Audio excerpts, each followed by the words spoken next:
Dark clouds gathered ominously as explosions erupted in the distance.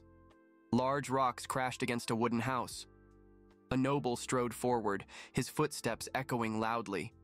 With a sneer, he declared that the man before him was a rude bastard and demanded to know how he dared to provoke someone from a noble family. The main character, exhausted, rested on a stack of crates.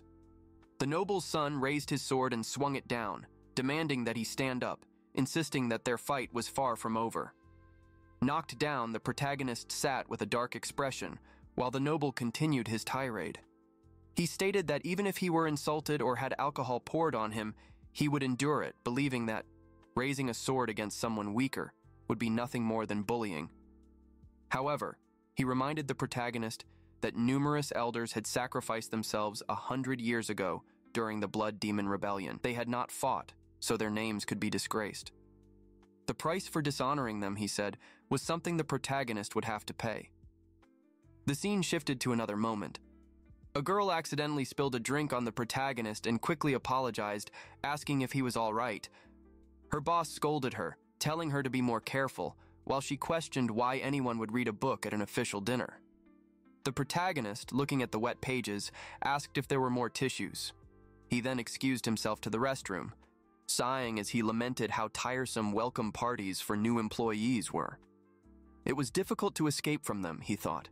He shivered as the cold water touched his hands, but admitted to himself that in some ways, he was a little envious. He had spent 10 years struggling in Noryangjin before finally becoming a civil servant. Compared to the young newcomers around him, his own life felt pathetic. Checking the time, he told himself to just get through the night. He had been enjoying his book before the interruption. The frustrating protagonist, often labeled as a sweet potato, had finally gotten the sword from that annoying character. But one leg alone wouldn't be enough in that situation, he thought. His anticipation to see what happened next was growing.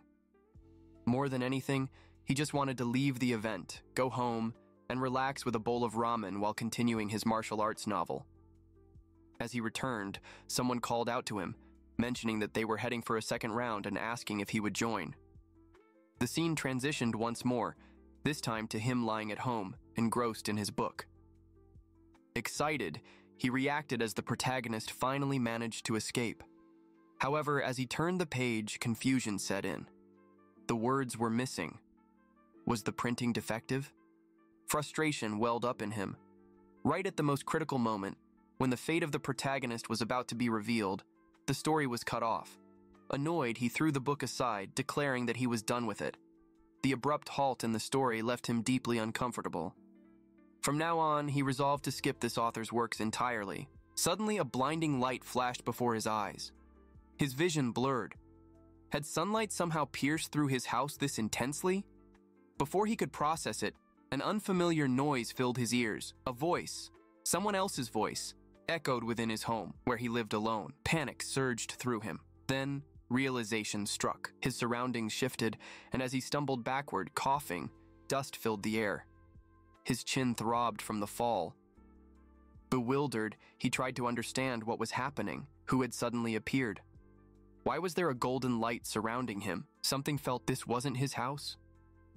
Was he dreaming? No, the impact was too painful for a dream. His head ached as if it were about to split apart. And then, memories surged into his mind, but they weren't his own. He saw glimpses of a spoiled noble, Jaegil Mu-young of the prestigious Jaegil family in Shandong province. The arrogant young man had been picking a fight, one that had led to him being beaten by Baekri Jin. But Jaegil Mu-young, wasn't he merely a supporting character in the novel the protagonist had been reading just moments ago? The very same noble who eventually handed over his wealth to the hero, Baekri Jin? Panic deepened as he realized that the memories of Jaegil Mu-young were now embedded in his mind. At that moment, Baekri Jin approached. He demanded that he stand up. The protagonist's mind raced. Could it be? Because their fight wasn't over yet. Had he been possessed by a martial artist? Then this situation. Did Jaegil Mu-young die here? No, he survived, but at a cost. His legs had been crippled. If things continued like this, would he also suffer the same fate?